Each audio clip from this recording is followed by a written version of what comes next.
genuinely would not have a career without The Late Show and Stephen Colbert. So hearing that it's being retired by CBS, devastated is such an understatement. I thought it was a good time to share why that show completely altered the course of my life twice. I was a producer in the tech industry for 6 years, producing shows, news, podcasts for other people. I was really trying to figure out, how I could build my own dream, which was to produce a show like The Late Show, which I studied my whole education, my whole life for Canadian audiences. Because if you don't know, up here, we don't have late night TV.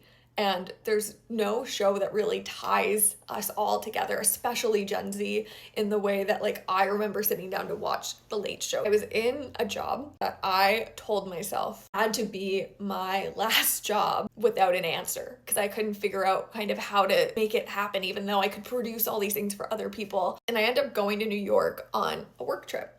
And I extended the trip a few days, partially because I so badly wanted to go to a taping and just be in the building and feel it and see if there was an answer that I was missing. They moved us to the front row, right in front of the desk. And that was already a lot for me to even be in the building and experience all of this.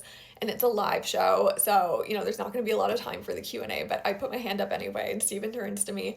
I asked him, what advice would you give to someone who wants to do what you do? He looked at me dead in the eye, and he says, you want to host a show like this? And I went, yeah, I really do. And he said, okay, you can start tomorrow. As in, you can come here to this show and you can start working for me tomorrow.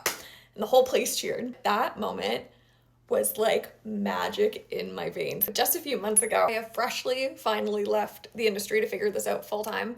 I end up in New York on a separate work trip, and I go to a coffee shop across from the theater, and I write my first 2 pilot episodes of what would be Late Night Scrolling. I come back to New York separately just in March for a trip I didn't know I'd be taking, and I end up at another taping. The biggest story in the world was about relations between Canada and the US, and the audience was full of people wearing Canadian hats with maple leafs and sweaters that said Canada on the arm, and I could not believe how many Canadians happened to be at this taping we were at. There's so much talk about how important it was to be Canadian and to support Canada, and I'm at a late night show that I had always dreamed of, having the ability to be able to tell these stories and talk about our country in a way like this, and hearing a whole place cheer for us and for our country and for what it means for us to tell our own stories and be independent.